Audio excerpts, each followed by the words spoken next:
എല്ലാവർക്കും നമസ്കാരം. കഴിഞ്ഞ കുറച്ച് ദിവസമായിട്ട്, പ്രത്യേകിച്ചും ജനുവരി 22-ന് ശേഷം ഈ അയോധ്യയിലെ രാമക്ഷേത്രം ബാബർ തകർത്തിട്ടില്ല. ബാബറിൻ്റെ കാലശേഷമാണ് അയോധ്യയിലെ ക്ഷേത്രം ഉണ്ടായത് എന്നൊക്കെയുള്ള നുണപ്രചരണങ്ങൾ നടക്കുന്നുണ്ടെന്ന് മാത്രമല്ല, ഇത് വിശ്വസിക്കാൻ നമ്മുടെ സാക്ഷര കേരളത്തിൽ ആളുണ്ട് എന്നുള്ളതും വളരെ വിചിത്രമായ കാര്യമാണ്. ക്ഷേത്രം തകർത്തിട്ടില്ല എന്നും പറഞ്ഞ് മറ്റൊരു നുണപ്രചാരണവും നടക്കുന്നുണ്ട്. അതിന് തെളിവൊന്നുമില്ല എന്നൊക്കെയാണ് പറയുന്നത്. ഏതായാലും ഞാനതിൻ്റെ രാഷ്ട്രീയം ഒക്കെ മാറ്റിവെച്ചിട്ട് അതിൻ്റെ ഒരു നാൾ വഴികൾ പറയാം. അയോധ്യയിൽ ശ്രീരാമക്ഷേത്രം സ്ഥാപിച്ചത് രാമൻ്റെ തന്നെ മക്കളായ ലവകുശന്മാരാണ്. ഇനി അത് വിശ്വസനീയമല്ല എന്നുണ്ടെങ്കിൽ അത് വിട്ടേക്കുക. ആ രാമക്ഷേത്രം അനേകം നൂറ്റാണ്ടുകൾ നിലനിന്നതിന് ശേഷം അതൊക്കെ നിങ്ങൾക്ക് ഒഴിവാക്കാവുന്നതാണ് ഞാനിപ്പോൾ പറയുന്ന കാര്യം. പിന്നീട് അതിനെ പുതുക്കുന്നത്, അത് കുറച്ച് കാലം കഴിഞ്ഞ് ബുദ്ധമതത്തിൻ്റെ കാലമൊക്കെ, അതായത് 2500 കൊല്ലം മുമ്പൊക്കെ ആയപ്പോഴേക്കും ആ ക്ഷേത്രം കുറച്ച് ക്ഷയിച്ചു. ക്ഷേത്രം ക്ഷയിച്ചു എന്നല്ല, ക്ഷേത്രത്തിൻ്റെ പ്രാധാന്യം കുറയുകയും പുതിയതായി വന്ന ഒരു മതത്തിൻ്റെ ആവേശത്തിലും അന്തരീക്ഷത്തിലും കൂടുതൽ ജനങ്ങൾ അതിലേക്ക് ആകൃഷ്ടരാവുകയും അയോധ്യയിലേക്കുള്ള ഒഴുക്ക് ഒന്ന് ചെറുതാവുകയും ചെയ്തു, ഒന്ന് ശോഷിക്കുകയും ചെയ്തു. അങ്ങനെ ആ ക്ഷേത്രം കുറച്ചൊന്ന് ജീർണിച്ച് അവസ്ഥയിലായ വേളയിലാണ് ചന്ദ്രഗുപ്ത വിക്രമാദിത്യൻ, ഏതായാലും അത് അടുത്ത കാലത്തൊന്നും അല്ലല്ലോ, ചന്ദ്രഗുപ്ത വിക്രമാദിത്യനാണ് ഈ ശ്രീരാമക്ഷേത്രം ലവകുശന്മാർ സ്ഥാപിച്ചു എന്ന് പറഞ്ഞ ഈ ക്ഷേത്രം പുതുക്കി പണിയുന്നത് ചന്ദ്രഗുപ്ത വിക്രമാദിത്യനാണ്. അദ്ദേഹമാണ് ആ ക്ഷേത്രം ഒരു മഹാക്ഷേത്രമാക്കി പരിണമിപ്പിച്ചത്. അതിനു മുൻപ് വരെ രാമൻ, സീതാ, ലക്ഷ്മണൻ, ഭരതൻ ഇവരുടെയൊക്കെ വിഗ്രഹങ്ങളാണ് അവിടെ ഉണ്ടായിരുന്നത്. പക്ഷേ ചന്ദ്രഗുപ്ത വിക്രമാദിത്യൻ ക്ഷേത്രം പുതുക്കിയതിന് ശേഷം, പുതുക്കുമ്പോൾ അദ്ദേഹം ചെയ്തത് അതൊരു വിശാലമായ ക്ഷേത്ര നഗരിയാക്കി മാറ്റി.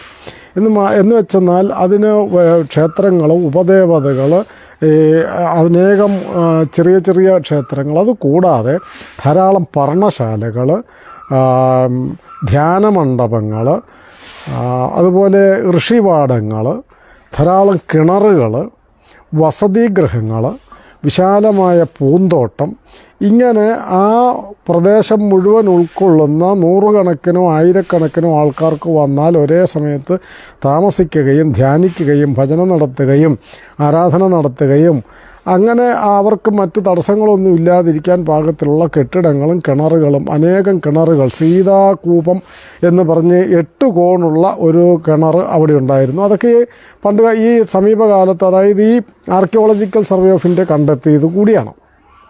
അങ്ങനത്തെ വിശാലമായ ഒരു ക്ഷേത്ര നഗരിയാണ് ചന്ദ്രഗുപ്ത വിക്രമാദിത്യൻ പണിതതും. ആ പ്രദേശം മുഴുവൻ, ഇപ്പോൾ ഈ അയോധ്യയിൽ പോയിട്ടുള്ളവർക്കറിയാം, പ്രദേശം മുഴുവൻ ഒരു ക്ഷേത്ര നഗരി പോലെയാണ്. ഈ രാമക്ഷേത്രം മാത്രമല്ല, പ്രദേശം മുഴുവൻ അങ്ങനെയാണ്. അതങ്ങനെ ആക്കിയത് ചന്ദ്രഗുപ്ത വിക്രമാദിത്യൻ എന്ന് നാം ചരിത്ര പാഠപുസ്തകത്തിൽ പഠിച്ചിട്ടുള്ള ആളാണ്. അദ്ദേഹം സ്ഥാപിച്ച ക്ഷേത്രം തന്നെയല്ല, അദ്ദേഹം ക്ഷേത്രം പുനരുദ്ധരിച്ച് കഴിഞ്ഞപ്പോൾ അത് നന്നായി നിലനിന്ന് പോകാൻ വേണ്ട എല്ലാ ഏർപ്പാടുകളുമൊക്കെ ഭരണ സംവിധാനത്തിൽ നിന്ന് തന്നെ ചെയ്യുകയും ആ ക്ഷേത്രം ലോകപ്രശസ്തമായി മാറുകയും അനേക ലക്ഷം ആൾക്കാർ വന്നു പോവുകയും ചെയ്യുന്ന ഇടമായി അയോധ്യയിലെ ശ്രീരാമക്ഷേത്രം മാറി. അത് കഴിഞ്ഞ് പിന്നീട് ആ ക്ഷേത്രത്തിന് ക്ഷയം സംഭവിക്കുന്നത് 1526 ഔറംഗസീബ് വന്നതിന് ശേഷമാണ്, ബാബർ വന്നതിന് ശേഷമാണ്. മുഗള ചക്രവർത്തിയായ ബാബർ ഭാരതം ആക്രമിച്ചു വരുന്നത് 1526 1528 അയോധ്യ ആക്രമിക്കുന്നതും ഈ രാമക്ഷേത്രം തകർന്നതും. ഈ വിശാലമായ ക്ഷേത്ര നഗരി ആക്രമിച്ച് ക്ഷേത്രങ്ങളെല്ലാം അടിച്ച് തകർക്കുകയും മുഖ്യക്ഷേത്രം ഇരുന്ന, രാമക്ഷേത്രം ഇരുന്ന ഈ ക്ഷേത്രം അടിച്ച് തകർത്ത് സമ്പൂർണമായും അത് മാറ്റിയിരുന്നെങ്കിൽ ഇവരിപ്പോൾ പറയുന്ന ഈ വ്യാജ ചരിത്രകാരന്മാർ പറയുന്നത് നമുക്ക് വിശ്വസിക്കാമായിരുന്നു. പക്ഷെ അവർ ചെയ്തത് ബാബറിൻ്റെ അതിബുദ്ധി കൊണ്ടാണോ, അതോ ഭാവിയിൽ ഒരിക്കലും ഇവർ പരാജയപ്പെടില്ല, അല്ലെ ഇവരുടെ വംശം പരാജയപ്പെടില്ല, ഈ സാമ്രാജ്യം തകരില്ല എന്ന് തെറ്റിദ്ധരിച്ചിട്ടാണോ എന്നറിയില്ല. അവർ ഈ മുസ്ലിം ആക്രമണകാരികളല്ല എല്ലാ കാലത്തും ചെയ്തിട്ടുള്ളത്, ആക്രമിച്ച് തകർക്കുകയും തകർക്കപ്പെട്ട ക്ഷേത്രങ്ങളെ കൊണ്ട് തന്നെ അവരുടെ പള്ളികളോ അല്ലെങ്കിൽ മറ്റെന്തെങ്കിലും കെട്ടിടങ്ങളോ കൊട്ടാരങ്ങളോ ഉണ്ടാക്കുകയുമാണ് പതിവ്. ബാബർ ചെയ്തതും ഈ ക്ഷേത്രം തകർത്ത് അതിൻ്റെ തൂണുകളും അതിൻ്റെ കല്ലുകളും അതിൻ്റെ ശില്പങ്ങളും ഉപയോഗിച്ചിട്ടാണ് ഇവിടെ ഈ പള്ളി എന്ന് പറയപ്പെടുന്ന സാധനം ഉണ്ടാക്കിയത്. അന്ന് തൊട്ട് 1528 തൊട്ട് അതിനെ അവർ വിളിക്കുന്ന പേര് ജന്മസ്ഥാൻ മസ്ജിദ് എന്നാണ്. ഇത് അവരുടെ ചരിത്രത്തിലുള്ളതാണ്, പഴയ എല്ലാ ചരിത്രത്തിലുള്ള. ജന്മസ്ഥാൻ മസ്ജിദ് എന്ന് പറഞ്ഞെന്നാൽ ആരുടെ ജന്മസ്ഥാൻ? ബാബറുടെ ജന്മസ്ഥാനാണോ? അതല്ലെങ്കിൽ മുഹമ്മദ് നബിയുടെ ജന്മസ്ഥാനാണോ? അതല്ലെങ്കിൽ ഏതെങ്കിലും മുസ്ലിം പണ്ഡിതന്മാരുടെ, അല്ലെങ്കിൽ പുരോഹിതന്മാരുടെ, അല്ലെങ്കിൽ ദിവ്യന്മാരുടെ ആരുടെ ജന്മസ്ഥാനാണ്? ജന്മസ്ഥാൻ മസ്ജിദ് എന്ന പേര് പറയുമ്പോൾ ആരുടെ ജന്മസ്ഥാൻ എന്ന് പറയാൻ ഇത് അമ്പലം തകർത്തതല്ല എന്ന് പറയുന്നവർക്ക് ബാധ്യതയുണ്ട്. അവരത് ചെയ്താലും ചെയ്തില്ലെങ്കിലും ഇത് കേൾക്കുന്നവരതിനെക്കുറിച്ച് മനസ്സിലാക്കേണ്ടതുണ്ട്. മറ്റൊരു കാര്യം, ഇങ്ങനെ തകർത്ത് അത് ആ സമയത്ത് തന്നെ അത് വീണ്ടെടുക്കാൻ, തകർക്കുമ്പോൾ അതിനെ വീണ്ടെടുക്കാനുള്ള ശ്രമം നടക്കില്ല. ആ സമയം മുതൽ അത് വീണ്ടെടുക്കാൻ അവിടെ അതിനുള്ളിൽ ഇതിങ്ങനെ ഉണ്ടാക്കി കഴിഞ്ഞാൽ അതിന് പുറത്തപ്പോൾ എന്ത് ചെയ്തു? ആ സമീപ നാട്ടുകാരായ ഹിന്ദുക്കളൊക്കെ കൂടെ അതിന് പുറത്ത് ഒരു ചെറിയ തറ പോലെ കെട്ടിയിട്ട് ഈ പള്ളി എന്നിവർ പറയുന്ന ജന്മസ്ഥാൻ മസ്ജിദിനോട് ചേർന്ന് ഒരു തറ പോലെ കെട്ടിയിട്ട് അതിൻ്റെ മുകളിൽ രാമ ആരാധന നടത്തിപ്പോന്നിരുന്നു. എന്ന് വെച്ചാൽ 1528 മുതൽ ജന്മസ്ഥാൻ ക്ഷേത്രത്തെ ജന്മസ്ഥാൻ മസ്ജിദിനോട് ചേർന്ന് തന്നെ രാമ ആരാധന നടത്തിപ്പോന്നിരുന്നു ആ നാട്ടിലെ ജനങ്ങൾ എന്നർത്ഥം. അങ്ങനെ പിന്നീട് 1528 മുതൽ 1936 വരെ 78 തവണ ഈ ക്ഷേത്രം വീണ്ടെടുക്കാൻ യുദ്ധം നടത്തിയിട്ടുള്ളൂ. അത് RSSകാരല്ല, അത് പിന്നെ വിശ്വ ഹിന്ദു പരിഷത്തല്ല, അത് ഈ പറയുന്ന ആരുമല്ലല്ലോ. ഈ 1528 മുതൽ 1936 വരെ, അതായത് 2 തവണ ബ്രിട്ടീഷുകാരുടെ കാലത്താണ് ക്ഷേത്രം വീണ്ടെടുക്കാൻ യുദ്ധം നടത്തിയിട്ടുള്ളത്. അത് 1857-ലും 1936-ലുമാണ്. ബാക്കി 76 തവണയും മുഗളന്മാരുടെ ഭരണകാലത്താണ് ഇത് വീണ്ടെടുക്കുവാനുള്ള ശ്രമം നടത്തിയിട്ടുള്ളത്. ആ ശ്രമം എന്ന് പറഞ്ഞാൽ യുദ്ധം നടത്തിയിട്ടുള്ളത് എന്ന് വെച്ചാൽ ശരാശരി 5 വർഷത്തിൽ ഒരിക്കൽ യുദ്ധം നടത്തിയിട്ടുണ്ട് എന്നർത്ഥം. അപ്പോൾ 5 നൂറ്റാണ്ടല്ല, 4.5 നൂറ്റാണ്ട് കാലം അല്ലെങ്കിൽ 4 നൂറ്റാണ്ട് കാലം മുഴുവൻ ഈ രാമക്ഷേത്രം വീണ്ടെടുക്കാൻ ആകാവുന്നതുപോലെ പടപൊരുതിയ ഒരു ചരിത്രമാണ് അയോധ്യയ്ക്കുള്ളത്. 1,80,000-ലധികം ആൾക്കാർ അവിടെ മരിച്ചു വീണിട്ടുണ്ട് പല കാലങ്ങളിലായി. കാരണം യുദ്ധം ചെയ്യാൻ പോകുന്നവർ 5000 പേര്, 2000 പേരോ 1000 പേരോ ഒക്കെ ആയിരിക്കും ക്ഷേത്രം വീണ്ടെടുക്കാൻ വേണ്ടി പോകുന്നത്. യുദ്ധം അതിനുവേണ്ടി ഏറ്റുമുട്ടുന്നത് മുഗളന്മാരുടെ കയ്യിലുള്ള ലക്ഷക്കണക്കിന് സൈന്യത്തോടാണ് ഏറ്റുമുട്ടുന്നത്. അപ്പോൾ പോകുന്നവർ മിക്കവാറും യുദ്ധത്തിൽ കൊല്ലപ്പെടും എന്നർത്ഥം. അങ്ങനെ കൊല്ലപ്പെട്ട യുദ്ധങ്ങളാണ് 78 എണ്ണത്തിൻ്റെ ചരിത്രം ഞാൻ പറഞ്ഞത്. ഈ അതിലാദ്യത്തെ യുദ്ധം എന്ന് പറയുന്നതിന് ബാബ വൈഷ്ണവദാസിൻ്റെ നേതൃത്വത്തിൽ, അത് സന്യാസിമാരാണ്. സന്യാസിമാരെപ്പോഴാണ് ആയുധമെടുത്ത് യുദ്ധം ചെയ്യേണ്ടി വരുന്നത്? സന്യാസിമാർക്ക് യുദ്ധം പറഞ്ഞിട്ടില്ല. സന്യാസിമാർ യുദ്ധം ചെയ്യേണ്ടി വരുന്നു ആയുധമെടുത്തിട്ട് എന്ന് പറഞ്ഞെന്നാൽ സർവ്വസാധാരണക്കാരായ ജനങ്ങൾ രാജ്യരക്ഷയ്ക്ക് തയ്യാറാകുന്നില്ല, ധർമ്മരക്ഷയ്ക്ക് തയ്യാറാകുന്നില്ല എന്നാണ് അതിൻ്റെ അർത്ഥം. അങ്ങനെ ജനങ്ങൾ ധർമ്മരക്ഷയ്ക്കും രാജ്യരക്ഷയ്ക്കും തയ്യാറാകാതെ വരുമ്പോൾ സന്യാസിമാർ ഒളിച്ചോടാൻ പാടില്ലല്ലോ. അവരെല്ലാം ഉപേക്ഷിച്ചവർക്ക് അവർക്കൊന്നും പ്രശ്നമല്ല. അതുകൊണ്ട് അവരെന്ത് ചെയ്തു? ചിമട്ട എന്ന് പറയുന്ന ഒരു തരം ആയുധമുണ്ട്. നമ്മൾ കുക്കറികൾ എന്ന് പറയുന്നില്ലേ, ഗൂർഖകളുടെ കയ്യിലിരിക്കുന്ന കുക്കറി, അതുപോലത്തെ ഒരായുധമാണ് ചിമട്ട. ഈ ആയുധവും ഉപയോഗിച്ച് ബാബ വൈഷ്ണവദാസിൻ്റെ നേതൃത്വത്തിൽ ആയിരക്കണക്കിന് സന്യാസിമാരും കുറച്ച് ജനങ്ങളും ചേർന്ന് യുദ്ധം നടത്തിയിട്ടുണ്ട്. എല്ലാവരും കൊല്ലപ്പെട്ടിട്ടുണ്ട്. ഔറംഗസേബുമായിട്ടാണ് ആ യുദ്ധം എന്നോർക്കണം. അത് കഴിഞ്ഞ് സ്വാമി മഹേശ്വരാനന്ദ് എന്ന് പറയുന്ന സന്യാസിയുടെ നേതൃത്വത്തിൽ ഹുമയൂണുമായിട്ട്, അത് കഴിഞ്ഞല്ല മറ്റൊരവസരത്തിൽ ഹുമയൂണുമായിട്ട് ഏറ്റുമുട്ടുന്നുണ്ട്. തമിഴ്നാട്ടിൽ നിന്നും ബലരാമാചാരി സ്വാമികൾ എന്ന ആള് സന്യാസി ഇവിടെ നിന്ന് തന്നെ, തമിഴ്നാട്ടിൽ നിന്ന് തന്നെ, ദക്ഷിണ ഭാരതത്തിൽ നിന്ന് തന്നെ ആൾക്കാരെ കൂട്ടിക്കൊണ്ടുപോയിട്ട് ക്ഷേത്രം വീണ്ടെടുക്കാൻ യുദ്ധം ചെയ്തിട്ടുണ്ട്. അദ്ദേഹമാണ് ഈ ഒരു ചതുരത്തറ, ശരിക്കും ഒരു തറ കെട്ടി അവിടെ ആരാധന, രാം ചബൂത്ര എന്ന് പറയുന്ന തറ കെട്ടി ആരാധന നിലനിർത്തി പോകുന്നത് ഈ തമിഴ്നാട്ടിൽ നിന്ന് പോയ ബലരാമാചാരി സ്വാമികളാണ്. രാജാ ഗുരുദത്ത സിംഗ് ലക്നൗ നവാബിനോട് ഏറ്റുമുട്ടി. ഷബാദത്ത് അലി ഖാൻ എന്നായിരുന്നു ലക്നൗവിലെ നവാബ്, ആ നവാബിനോട് ഏറ്റുമുട്ടി രാജാ ഗുരുദത്ത സിംഗും പടയാളികളും മരിച്ചിട്ടുണ്ട്. ഹനുമാൻഗഡിയിലെ മഹന്ത് ഉദ്ധവദാസ്, അതുപോലെ രാജാ ദേവി ബക്ഷ് സിംഗ്, ഇവർ രണ്ടുപേരും യുദ്ധം ചെയ്തു. ഒരു ചെറിയ വിജയമൊക്കെ നേടിയെങ്കിലും ദീർഘകാലാടിസ്ഥാനത്തിൽ അവരും പരാജയപ്പെട്ടു. ഭീട്ടി എന്ന് പറയുന്ന ഒരു നാട്ടുരാജ്യത്തിലെ രാജാവ് മഹാബാബ് സിംഗ് 17 ദിവസം യുദ്ധം ചെയ്ത് അദ്ദേഹവും പടയാളികളും മരിച്ചു. സുൽത്താൻപൂരിലെ രാജകുമാർ സിംഗ് യുദ്ധം ചെയ്ത് രക്തസാക്ഷിയായി.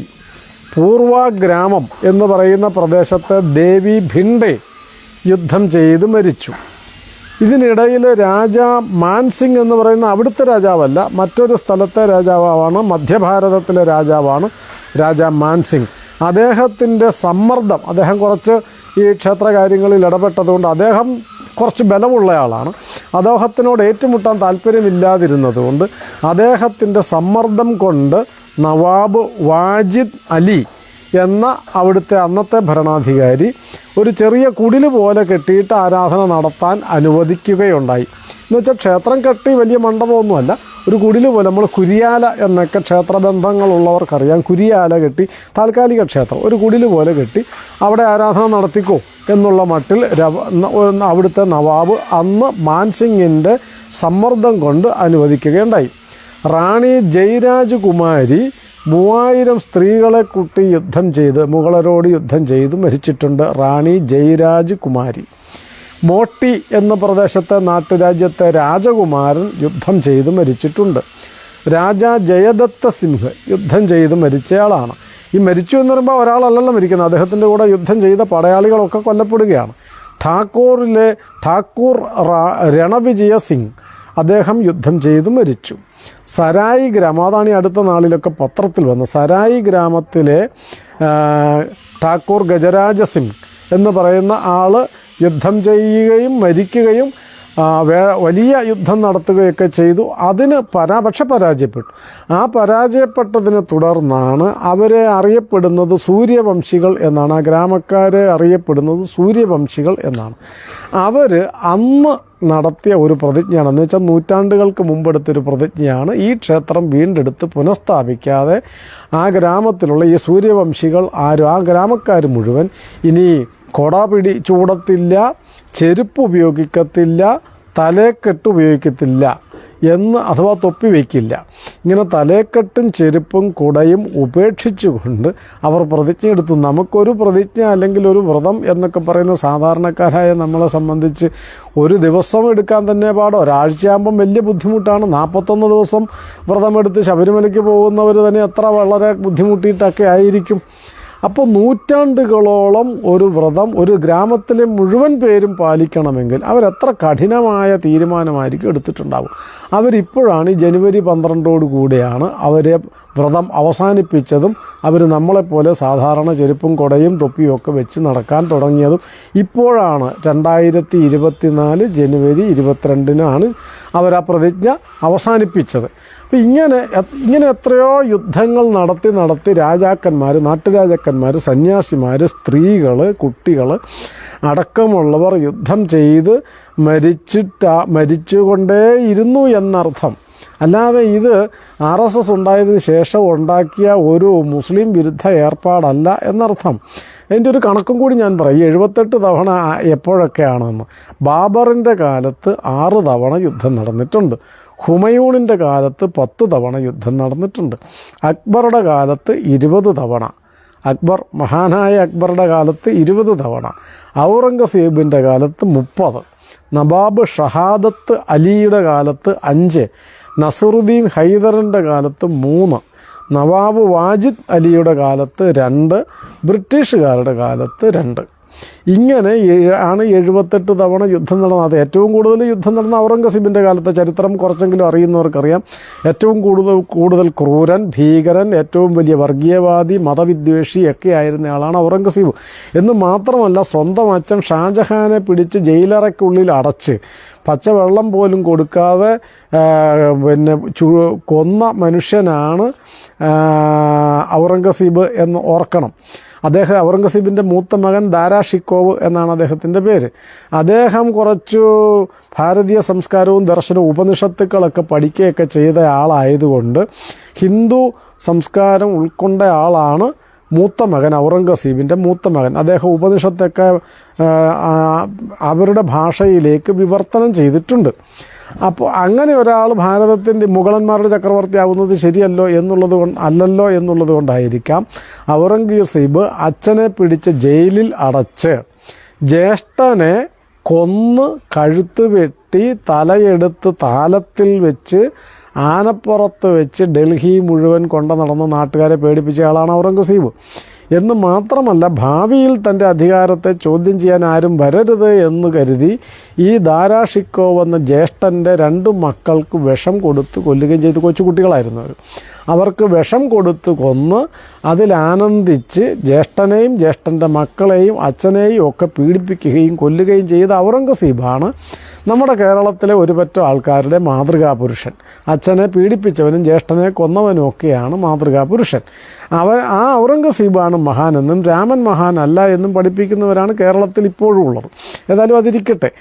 അങ്ങനെ ഏറ്റവും കൂടുതൽ യുദ്ധം ചെയ്ത ഔറംഗസീബിനോട് 76 തവണയും 2 തവണ ബ്രിട്ടീഷുകാരുടെ കാലത്തും 857 ഈ സ്വാതന്ത്ര്യ സമരം നടക്കുമ്പോൾ അവിടുത്തെ മുസ്ലിം പ്രമാണിമാർ അമീർ അലി എന്ന ആളിൻ്റെ നേതൃത്വത്തിൽ മുസ്ലിങ്ങൾ യോഗം കൂടി ഈ യുദ്ധത്തിൽ, ബ്രിട്ടീഷുകാരോടുള്ള യുദ്ധത്തിൽ ഹിന്ദുക്കളൊക്കെ യുദ്ധത്തിൽ പങ്കെടുക്കുന്നുണ്ട്, നമ്മളും യുദ്ധത്തിൽ പങ്കെടുക്കണം എന്ന് മാത്രമല്ല ഈ അമ്പലം അവരുടേതായതുകൊണ്ട് ഇത് വിട്ടുകൊടുക്കേണ്ടതാണ് എന്ന് അമീർ അലിയും രാമചരൺ ദാസ് എന്ന് പറയുന്ന ഒരു ഹിന്ദു നേതാവും കൂടി ചേർന്ന് അങ്ങനെ പരസ്പര ധാരണയിൽ യുദ്ധം കഴിഞ്ഞാൽ അതിനുശേഷം ഈ ക്ഷേത്രം ഹിന്ദുക്കൾക്ക് വിട്ടുകൊടുക്കുന്നതാണ് എന്ന് തീരുമാനിക്കുകയും പറയുകയും ഒക്കെ ചെയ്തു.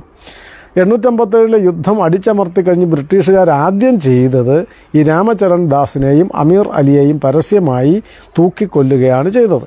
കാരണം അവർ പരസ്പരം സഹകരിക്കുകയും ക്ഷേത്രം വിട്ടുകൊടുക്കുകയും ഒക്കെ ചെയ്താൽ ഹിന്ദു മുസ്ലിം ഐക്യം ഉണ്ടായി കഴിഞ്ഞെന്നാൽ പിന്നെ തങ്ങൾക്ക് രാജ്യത്ത് ഭരിക്കാൻ കഴിയില്ല എന്ന് മനസ്സിലായതുകൊണ്ടാണ് അവർ ഈ വിഭജന തന്ത്രം നടത്തിയത്. പിന്നീട് 1885 ബ്രിട്ടീഷ് കോടതിയിൽ ഒരാളൊരു കേസ് കൊടുത്തു. ഇത് ക്ഷേത്രമാണ്, ഞങ്ങൾക്ക് വിട്ടുതരണം, അന്ന് തൊട്ട് ഞങ്ങളിത് ഡിമാൻഡ് ചെയ്യുന്നതാണ്, സമരം നടത്തിയതാണ്, യുദ്ധം നടത്തിയതാണെന്നൊക്കെ പറഞ്ഞപ്പം ബ്രിട്ടീഷ് ജഡ്ജി പറഞ്ഞത് ഇത് കഴിഞ്ഞ 356 കൊല്ലമായിട്ട് സംഗതി ശരിയാണ്, ഇത് ഹിന്ദുക്കൾക്ക് തരേണ്ടതാണ്, ക്ഷേത്രവും ഒക്കെയാണ്. പക്ഷെ 356 കൊല്ലമായി ഇതൊരു തർക്കമായിട്ട് ഇരിക്കുകയാണല്ലോ. അതുകൊണ്ട് ന്യായം നിങ്ങളുടെ ഭാഗത്താണെങ്കിലും ക്ഷേത്രം വിട്ടുതരാൻ നിവൃത്തിയില്ല എന്നായിരുന്നു ബ്രിട്ടീഷ് ജഡ്ജിയുടെ വിധി. കാരണം ബ്രിട്ടീഷ് ജഡ്ജിക്ക് അതല്ലേ പറയാൻ പറ്റും. അങ്ങനെ പറഞ്ഞില്ലെങ്കിൽ ഇവരൊന്നിക്കത്തില്ലേ. വിട്ടുകൊടുക്കുകയും സമാധാനം വരികയും ചെയ്താൽ പിന്നെ എങ്ങനെ ബ്രിട്ടീഷുകാർ ഭരിക്കും? അതുകൊണ്ട് അവർ സമൂഹത്തിനെ വിഭജിക്കുവാൻ തീരുമാനിച്ചു. ഇതാണ് 1885 കൊടുത്ത ജനുവരി 19 കൊടുത്ത കേസിൽ 1886 മാർച്ച് 18 ഈ ബ്രിട്ടീഷ് കോടതിയുടെ വിധി. പിന്നീട് ഇങ്ങനെ കോടതിയിൽ കേസ് കൊടുക്കുന്നു, അല്ലെങ്കിൽ അങ്ങനെയുള്ള കാര്യങ്ങൾ നടക്കും. സ്വാതന്ത്ര്യ സമരം മൂർധന്യത്തിലെത്തുന്നു. 1947 ബ്രിട്ടീഷുകാർ പോകുന്നു. 49 അപ്പോൾ വീണ്ടും ആവശ്യപ്പെടുന്നുണ്ട് ക്ഷേത്രം വിട്ടുതരാൻ. ജനങ്ങൾ ആവശ്യപ്പെടുന്നു. അത് സ്വാതന്ത്ര്യം കിട്ടിയ സ്വാതന്ത്ര്യാനന്തര ഭാരതം ഭരിച്ച നെഹ്റു ഗവൺമെൻറ് അതിനല്ലേ കോൺഗ്രസ് ഗവൺമെൻറ് അതിന് പ്രത്യേകിച്ച് മറുപടിയൊന്നും പറയാതിരിക്കുന്നു. അങ്ങനെ ഇരിക്കുകയാണ് 1949 അവിടെ വിഗ്രഹ ദർശനം ഉണ്ടാകുന്നു. അത് കൊണ്ടുവച്ചു എന്ന് പറയുന്നു, പ്രത്യക്ഷമായി എന്ന് പറയുന്നു. എന്തായാലും അവിടെ വിഗ്രഹം ഉണ്ടാവുകയും അവിടെ അതെല്ലാം നെഹ്റു ഭരണത്തിൻ്റെ കാലത്താണ്. അല്ലാണ്ട് RSS BJP ഒന്നും അന്ന് ഭരണത്തിൻ്റെ RSS ഭരണത്തിലൊരിക്കലില്ല, BJP ഉണ്ടായിട്ടില്ല, ജനസംഘം പോലും ഉണ്ടായിട്ടില്ല. അതുകൊണ്ട് കോൺഗ്രസിൻ്റെ കാലത്ത് തന്നെയാണ്. അവരുടെ ആൾക്കാരായിരിക്കണം, അവർക്ക് തന്നെ മുൻകൈ എടുത്തിട്ടായിരിക്കണം. എന്തായാലും അവിടെ ക്ഷേത്രം അല്ല, അതിനുള്ളിൽ ഈ തർക്കമന്ദിരത്തിനുള്ളിൽ ജന്മസ്ഥാൻ മസ്ജിദിനുള്ളിൽ വിഗ്രഹം കണ്ടെത്തുകയും അത് അവിടെ വെച്ച് ആരാധന നടത്തുകയും ചെയ്തു. ആ ആരാധനയെ തടയണം എന്നുള്ളതായിരുന്നു KK നായരോട് ആവശ്യപ്പെട്ടത്. നമ്മുടെ കൃഷ്ണകുമാർ കരുണാകരൻ നായർ എന്ന് പറയുന്ന KK നായർ അവിടുത്തെ കളക്ടറായിരുന്നു. അദ്ദേഹം തടയാൻ പറ്റില്ല, കാരണം അദ്ദേഹത്തിൻ്റെ ചരിത്രം അറിയാം. ആരാധന തടയലല്ലല്ലോ അദ്ദേഹത്തിൻ്റെ ജോലിയും. അതുകൊണ്ട് തടയാൻ പറ്റില്ല, ആരാധന അനുവദിക്കുകയും ചെയ്തു. ആ നാട്ടിലേക്ക് ലക്ഷക്കണക്കിന് ഹിന്ദുക്കൾ ഒഴുകിയെത്തി 11,001 രാമസപ്ത നവാഹം നടത്തുവാൻ, രാമചരിതമാനസത്തിൻ്റെ നവാഹം നടത്തുവാൻ അവർ തീരുമാനിച്ചു. ആ നവാഹം തടയണം എന്ന് കുറച്ച് അപ്പോഴേക്കും വിഭജനമൊക്കെ കഴിഞ്ഞപ്പം ചില വർഗീയവാദികൾ ഡിമാൻഡ് ചെയ്തതുപോലെ പാകിസ്ഥാനൊക്കെ ഉണ്ടായില്ല. അപ്പോൾ തങ്ങൾ പറഞ്ഞ കേൾക്കും എന്നൊരു തോന്നലുണ്ടായതുകൊണ്ടായിരിക്കാം ചില ആൾക്കാർ പറഞ്ഞു അതങ്ങനെ പറ്റത്തില്ല, അത് അനുവദിക്കരുത് എന്നൊക്കെ ഗവൺമെൻറ്റിനോട് ആവശ്യപ്പെട്ടെങ്കിലും ഗവൺമെൻറ് KK നായരോട് ആവശ്യപ്പെടുന്നു, കളക്ടറോട് ആവശ്യപ്പെടുന്നു. കളക്ടർക്ക് സമ്മർദ്ദം വന്നപ്പോൾ അദ്ദേഹം എന്ത് ചെയ്തു? അദ്ദേഹം ജോലി രാജിവെച്ചു. നെഹ്റു ഗവൺമെൻറ്റിന് പിന്നെ എന്ത് വേണേലും സ്വന്തം നിലയ്ക്ക് ചെയ്യാമായിരുന്നു. അതുകൊണ്ട് നെഹ്റു ഗവൺമെൻറ്റും അത് വെച്ചുകൊണ്ടിരുന്നു. കാരണം ഈ പ്രശ്നം നിലനിൽക്കണമല്ലോ. പ്രശ്നം തീർന്നാൽ ബ്രിട്ടീഷുകാർ ആഗ്രഹിച്ചതുപോലെ തന്നെ പ്രശ്നം തീർന്നാൽ സാമൂഹിക ഐക്യം ഉണ്ടാവും, അപ്പോൾ രാഷ്ട്രീയ അധികാരം കിട്ടാതെ പോകും. അങ്ങനെ ജനങ്ങൾ ഐക്യപ്പെടാതിരിക്കണം, പ്രശ്നം വഷളായി നിലനിൽക്കണം. അതുകൊണ്ട് നെഹ്റു ഗവൺമെൻറ് ഈ തർക്കം നിലനിർത്തുകയാണ് ചെയ്തത്. പിന്നീട് 1951 അതിനുശേഷം 51 അതിന് മുൻപൊരു കേസ് കൊടുത്തു. സ്വതന്ത്ര ഭാരതത്തിലെ കോടതിയിൽ കേസ് കൊടുത്തു. 1951 മാർച്ച് 3 ആ കേസിൻ്റെ വിധി വന്നു. 1936 മുതൽ എങ്കിലും മുസ്ലിങ്ങൾ ഈ ജന്മസ്ഥാൻ മസ്ജിദ് ഉപയോഗിക്കുന്നില്ല. ഒന്ന്. രണ്ടാമത്, ഇത് തകർക്കപ്പെട്ട ആ കാലം തൊട്ട് ഇന്ന് വരെ ഹിന്ദുക്കൾ അവിടെ ആരാധന മുടക്കിയിട്ടുമില്ല.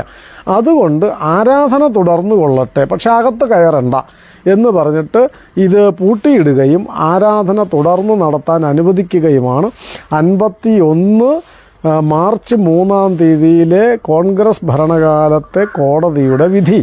അതൊന്നും BJPയുടെ വിധിയല്ല, മോദിയുടെ അല്ല, RSSൻ്റെ അല്ല എന്നൊക്കെ ഓർക്കണ്ടേ, മനസ്സിലാവണ്ടേ ഈ വാദിക്കുന്നവർക്കും തർക്കിക്കുന്നവർക്കും. അത് ഒരു കാര്യം. പൂജ തുടരാം എന്ന് പറയുകയും ചെയ്തു. അങ്ങനെ പൂജ തുടർന്നു പോന്നു. ഓരോ നാളുകളിലും കേസ് കൊടുക്കും, ചിലരൊക്കെ കേസ് കൊടുക്കും, അത് വിട്ടുതരണമെന്ന് പറയും, അത് പറ്റില്ല എന്ന് പറയും. ആ കേസ് ഇങ്ങനെ മജിസ്ട്രേറ്റ് കോടതിയിലും അങ്ങോട്ടും ജില്ലാ കോടതിയിലുമൊക്കെ അങ്ങോട്ടും ഇങ്ങോട്ടും മാറി മാറി നടന്നുകൊണ്ടിരുന്നു.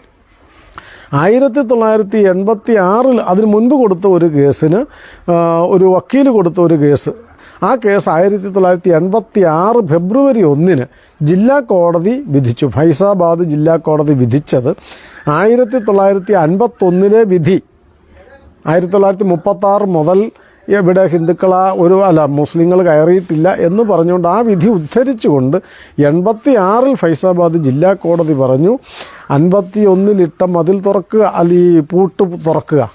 കാരണം അവിടെ അതിൻ്റെ ആവശ്യമില്ല, അവിടെ മുസ്ലിങ്ങളാരും വരുന്നില്ല, ജന്മസ്ഥാൻ മസ്ജിദ് എന്ന് പറയുന്നതേ ഉള്ളൂ, അവിടെ ആരും വരുന്നില്ല, ഹിന്ദുക്കൾ ആരാധന നടത്തുന്നുണ്ട്, അതുകൊണ്ട് പൂട്ട് തുറന്നു കൊടുക്കും, വെറുതെ എന്തിനാ ഇതിങ്ങനെ അടച്ചിട്ടിരിക്കുന്നത് എന്ന് പറഞ്ഞുകൊണ്ട് 1986 ജില്ലാ കോടതി വിധിച്ചപ്പോഴും കോൺഗ്രസിൻ്റെ ഭരണമായിരുന്നു നാട്ടിലുണ്ടായിരുന്നത്. BJP ചിത്രത്തിലില്ല, RSS ഇതിലൊന്നും ഇടപെട്ടിട്ടുമില്ല.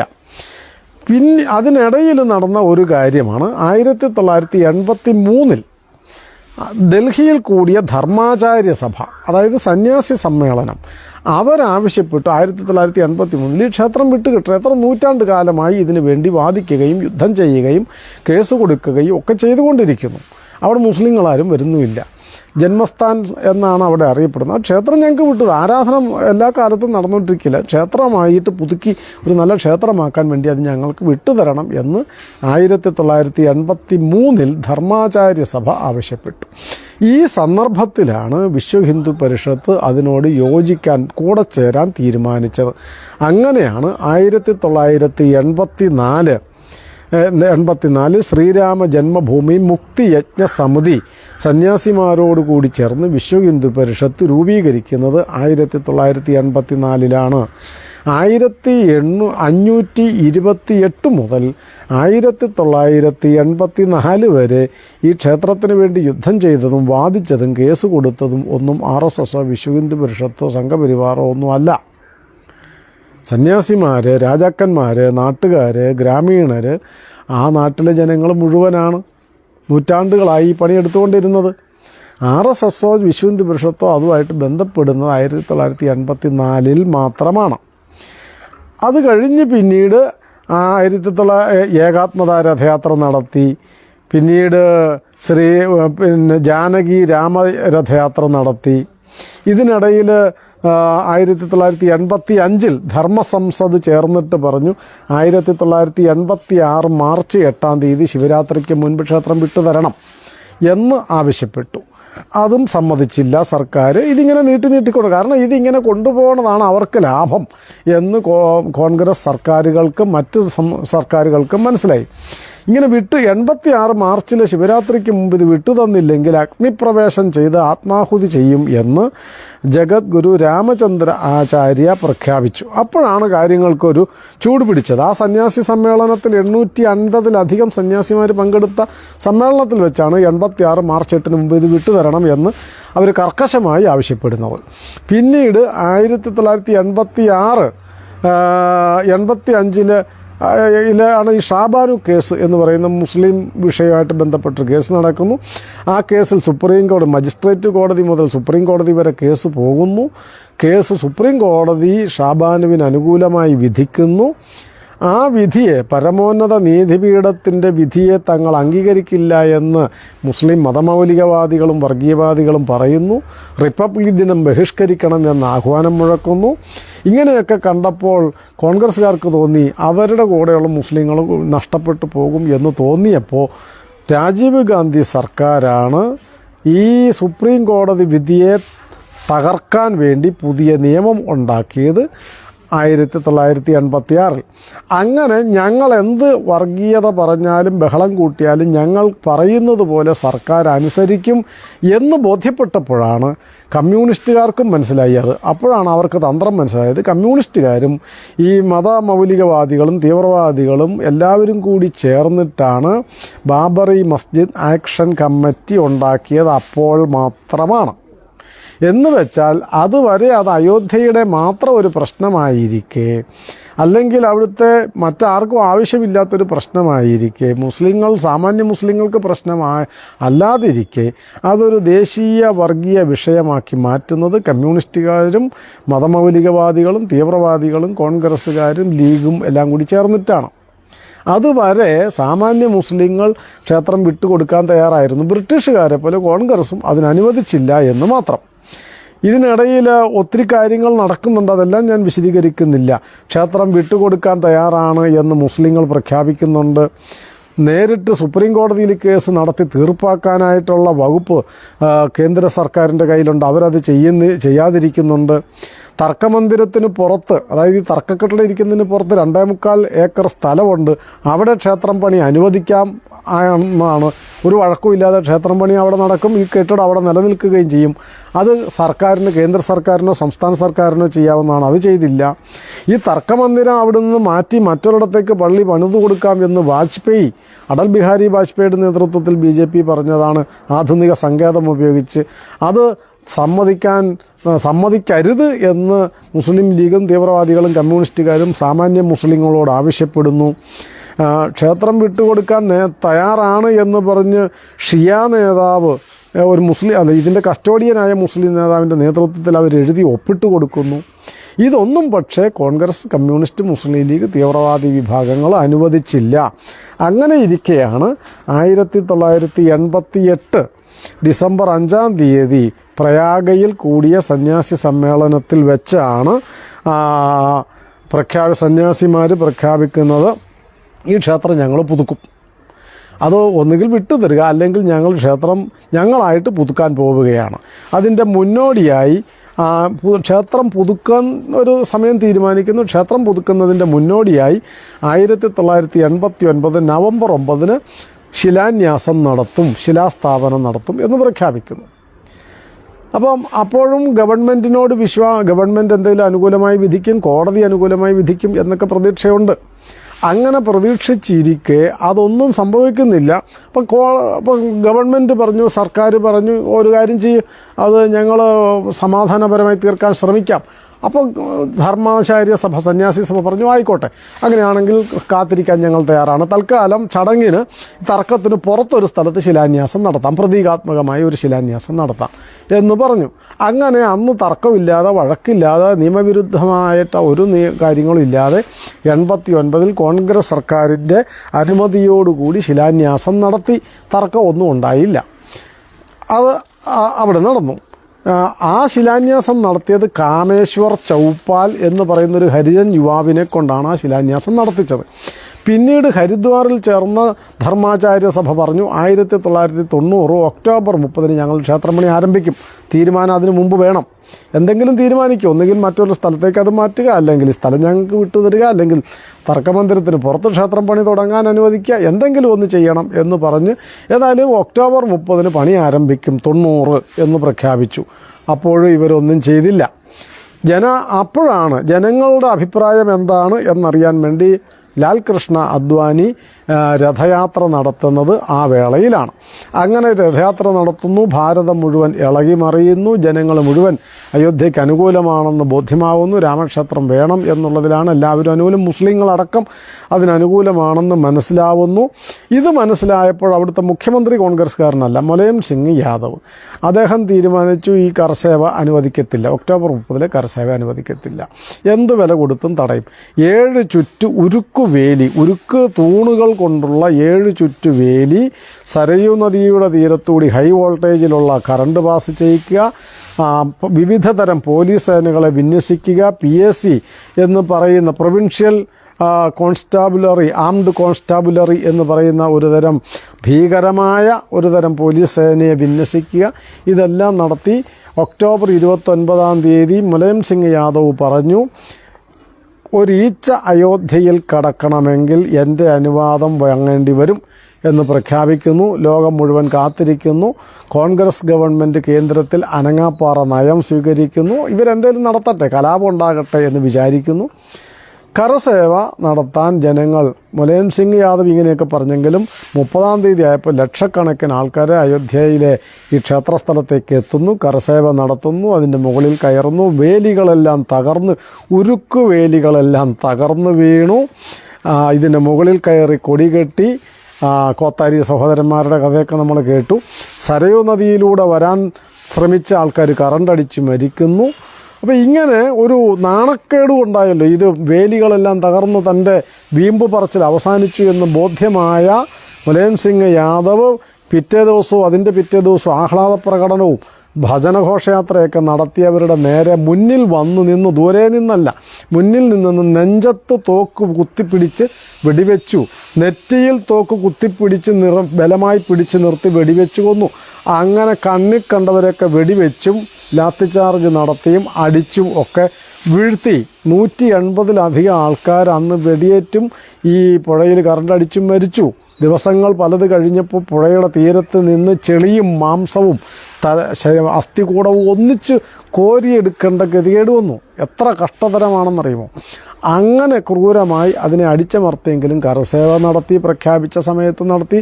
ഭാരതത്തിൻ്റെ മുക്കിലും മൂലയിലും നിന്ന് കരസേവകരെത്തിയിരുന്നു. കേരളത്തിൽ നിന്നും വരുന്നു. അതിനു മുമ്പ് ശിലാന്യാസം നടത്തിയപ്പോഴും കേരളത്തിലടക്കം മുഴുവൻ ഭാരതത്തിൽ നിന്നും ഓരോ ഗ്രാമത്തിൽ നിന്നും രാമശില പൂജിച്ച് വീടാന്തരം കയറിയിറങ്ങി പലയിടങ്ങളിലും കമ്മ്യൂണിസ്റ്റ് വീടുകളടക്കം സ്വീകരിച്ച് കൊണ്ടുപോയിട്ടാണ് ഈ ശിലാന്യാസത്തിന് അവിടെ എത്തിച്ചത്. അതിനുശേഷമാണ് കരസേവ പ്രഖ്യാപിച്ചതും നടത്തിയതും ഒക്കെ.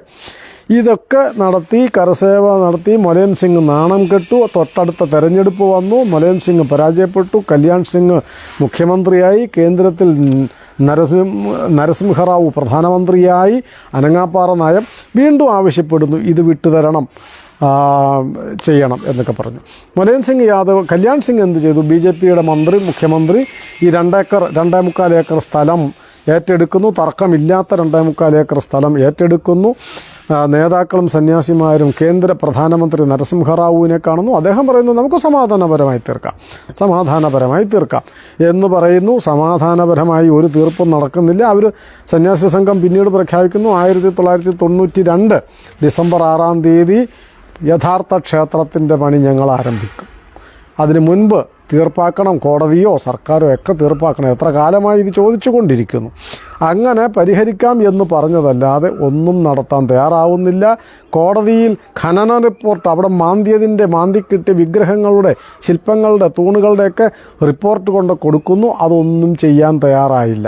അവസാനം അതൊന്നും മനസ്സിലാക്കിക്കൊണ്ട് ക്ഷേത്രം വിട്ടുതരുന്നതിന് പകരം ഇത് വർഗീയ ലഹള വർദ്ധിപ്പിക്കാനുള്ള ഉപാധിയാക്കി കോൺഗ്രസ് ഗവൺമെൻറ് മാറ്റി 92 ഡിസംബർ 6 യാചനകളും നിലവിളികളും കരച്ചിലുകളും ഒക്കെ ചെവിക്കൊള്ളുന്നില്ല എന്ന് മനസ്സിലായപ്പോഴാണ് 1992 ഡിസംബർ 6 ഈ സാധനം തകർത്ത് എറിഞ്ഞതും അവിടെ താൽക്കാലിക ക്ഷേത്രം പണിതതും ഒക്കെ.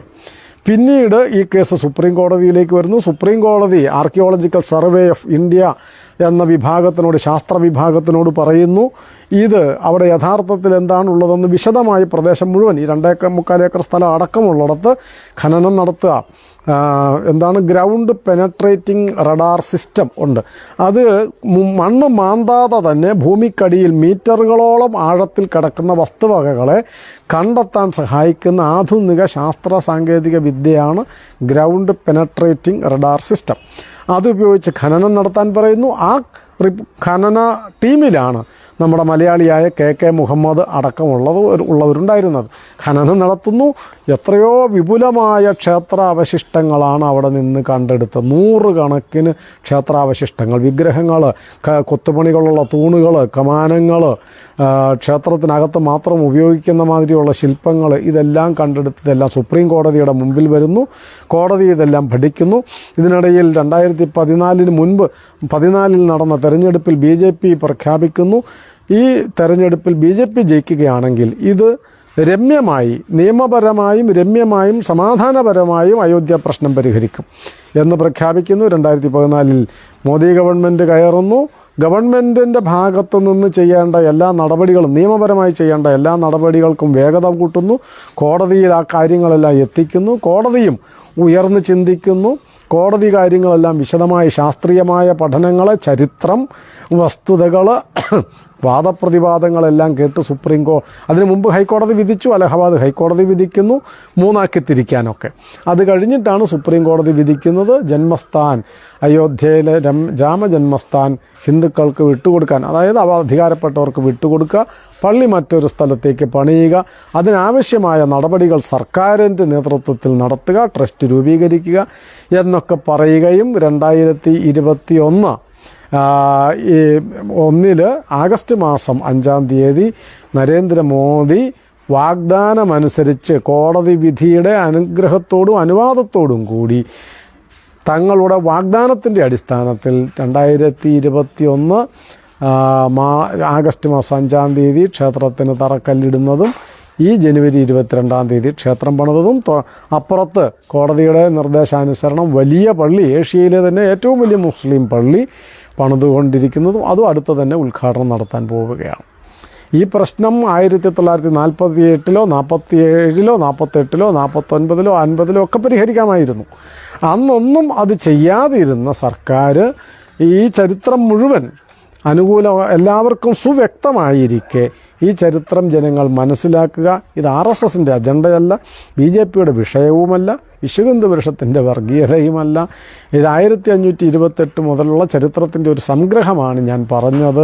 ഇതിൽ അവസാനത്തെ ഒരു 4 പതിറ്റാണ്ട് കാലം മാത്രമാണ് RSSും വിശ്വഹിന്ദു പരിഷത്തും BJPയൊക്കെ ആയിട്ട് ഇതിനുമായിട്ട് ബന്ധപ്പെട്ടത്. ബാക്കി 450 കൊല്ലക്കാലവും ഈ പ്രസ്ഥാനം കൊണ്ടു നടന്നത് നമ്മുടെ നാട്ടിലെ ചെറിയ ചെറിയ രാജാക്കന്മാരും റാണിമാരും ഗ്രാമീണരും കർഷകരും ഒക്കെയാണ് എന്ന്, സന്യാസിമാരും ഒക്കെയാണ് എന്ന് തിരിച്ചറിയണം. അതുകൊണ്ട് ചരിത്രമില്ല എന്ന് പറയുന്ന കപട കമ്മ്യൂണിസ്റ്റ് ചരിത്രകാരന്മാരെ ആട്ടി ഓടിക്കുവാൻ, അവരുടെ മുഖത്ത് കാർക്കിച്ച് തുപ്പി ഈ ചരിത്രം നിങ്ങൾ എപ്പോഴെങ്കിലും ഒന്ന് വായിച്ച് പഠിക്കുക എന്ന് പറഞ്ഞ് അവരെ ആട്ടി ഓടിച്ച് ഈ നാട്ടിൽ ഇനിയെങ്കിലും, ഇപ്പോൾ ഒരു പ്രശ്നം ഉണ്ടായില്ലല്ലോ, ഒരു തർക്കവും ഉണ്ടായില്ല, ഒരു കലാപവും ഉണ്ടായില്ല, കൂട്ടക്കുരുതി ഉണ്ടായില്ല, ഒന്നും ഉണ്ടായില്ല. ഇത് 1949-ലോ 50-ലോ ഇങ്ങനെ ചെയ്തിരുന്നെങ്കിലോ എന്തെങ്കിലും കുഴപ്പമുണ്ടാകുമായിരുന്നു. അപ്പം കലാപം ഉണ്ടാക്കുക എന്നുള്ളതായിരുന്നു കോൺഗ്രസിൻ്റെയും കമ്മ്യൂണിസ്റ്റിൻ്റെയും മുസ്ലിം ലീഗിൻ്റെയും ആവശ്യം. ആ ആവശ്യമാണ് അവർ കഴിഞ്ഞ 1947 മുതൽ ഈ 2021 വരെ അഥവാ 2024 വരെ അവർ കൊണ്ടു നടന്നത്. ഇതിനെ ഒരു കലാപ വിഷയമായിട്ട് എപ്പോഴും കത്തിച്ചു നിർത്തുക എന്നുള്ളതായിരുന്നു. ഇപ്പോൾ മോദി ഗവൺമെൻറ് വന്ന് ആ കത്തിക്കാനുള്ള